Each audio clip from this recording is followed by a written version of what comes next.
Since 2017, startup funding across Africa has grown tremendously, with startups raising more money across funding deals. The success recorded by some startup founders and the increased focus on entrepreneurship has boosted the drive of many to also engage in the space. But most of those trailblazing stories came to light mainly because of the amount of funding received. While some startups choose to bootstrap their operations, others simply seek to raise from investors. Henry Yakarundi, CEO of A-Red, shares his thoughts on this. Thank you so much for joining us on the program, Henry. Thanks for having me. You work with startups and you've been to other countries on the African continent. What are some of the key issues they face? Now, as you probably know, Africa is a very fragmented market. So there's a lot of issues. Funding is definitely one of them. But there's other issue nobody talks about. Expansion. How do you expand from West Africa to East Africa to Southern Africa? Nobody has really solved that problem. And also exiting. How do you exit your company? Selling, merger and acquisition are not well developed. Most people are trying to exit in stock market outside the continent. So those are the big issues that needs to be solved. And would you say that EU entrepreneurs have different problems than the ones in Africa? Yeah, I mean, their problems is definitely different because the ecosystem in the EU is well developed. The investment ecosystem is well developed. The market, you can move around the market, which is another problem we have across Africa, even though it's improving a little bit. But if you're moving, doing business in different countries, you have to register, there's laws of difference. So there's no uniformity in those aspects. So the challenges is definitely different. I mean, our market is just not yet mature for startup. That's really what the biggest difference is compared to the. What about having access to the right networks and support ecosystem so they can maximize opportunities? Because, of course, that is also key in the entrepreneurial journey. Yeah, so networking is key for every market, every business. It's not what you know, is who you know. And that's a strategy anywhere you go. But that aspect now with the internet is much, much easier. So a lot of startup now needs to get into the social media, especially LinkedIn. Networking is definitely key. And I always tell, because I coach quite a few companies every year, so I always tell them, you know, it's not what you know, is who you know. But now utilize the technology that exists out there, because it's very difficult to network if you're in East Africa trying to network in Ghana, Nigeria, and all those things. But now technology has made it very easy to do so, especially now with all the conferences happening online, all the digitization happening. African entrepreneurs need to utilize those tools. Now let's talk about access to investment and capital, which is one lingering issue. How can startups get investors to fund them? And how can they know what kind of investors they need? So investment is a tough topic, right? Because every entrepreneur, including myself, you know, and I've been in business for 20 years, investment has always been a challenge. And for African entrepreneurs, it's even harder because, again, as I said earlier, the ecosystem for entrepreneur in Africa is not well developed yet. It's getting there, but it's not there yet. And a lot of time when you look for investor, if you're looking for $1 million plus, a lot of time it depends where you are, right? If you're in South Africa, Nigeria, Egypt, some of those big markets, Kenya, then you can find local investors that can invest in high ticket price, as they say. But if you're in a smaller market, Rwanda, you know, all those Sierra Leone, all those small markets that are not very well known, it's very difficult for an entrepreneur to find big ticket investment. And a lot of time what you see is investors setting up structure outside Africa to invest 10 million plus. So it's extremely difficult. And again, it's part of the networking.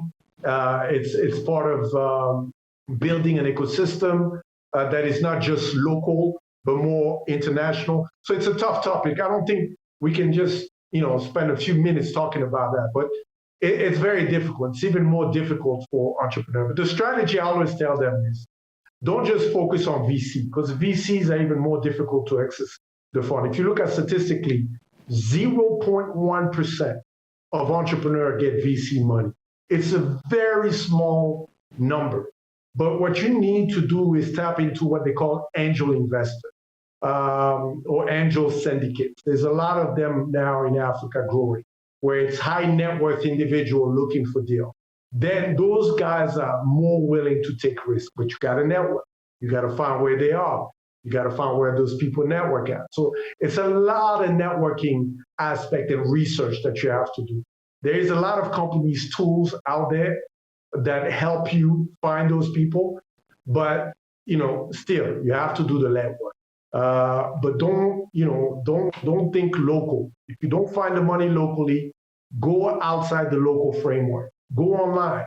Google angel investors in West Africa, for example. See who's doing what. So it's a lot of research involved in that.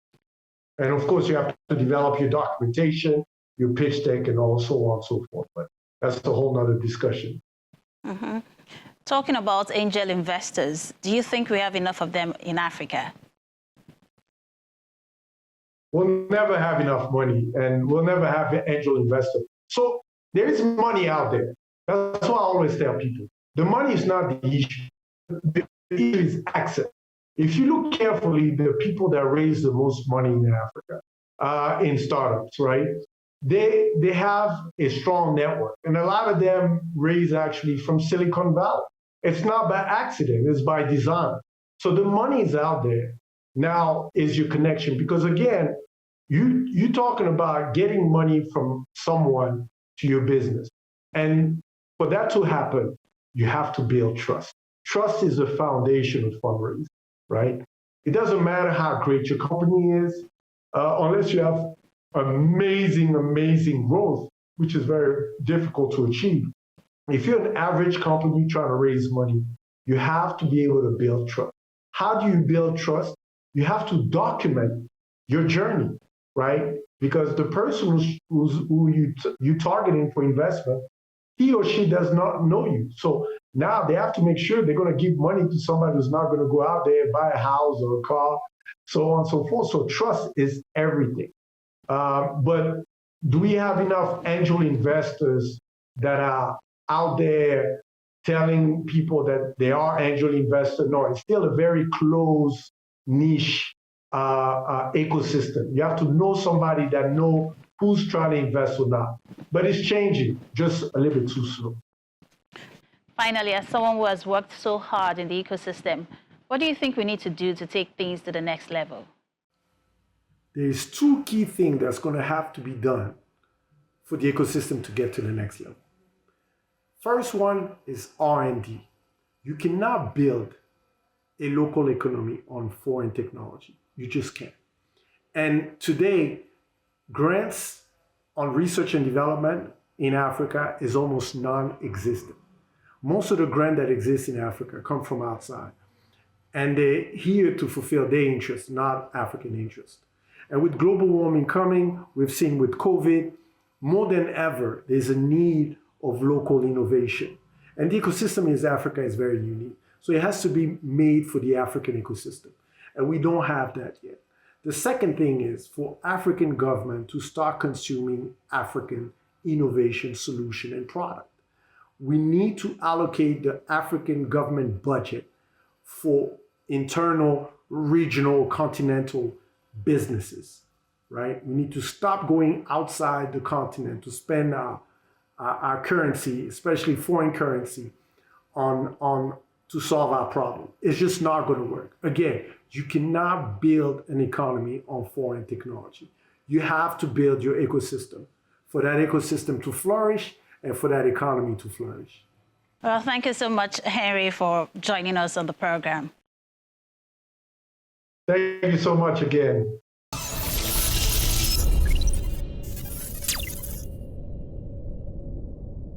And that's it on this episode of Tech Trends. Many thanks for staying with us. As always, we will continue to show you how tech-savvy innovators are crafting homegrown solutions using technology in the country. From startups to big techs and, of course, inventful thinkers, we'll show you all.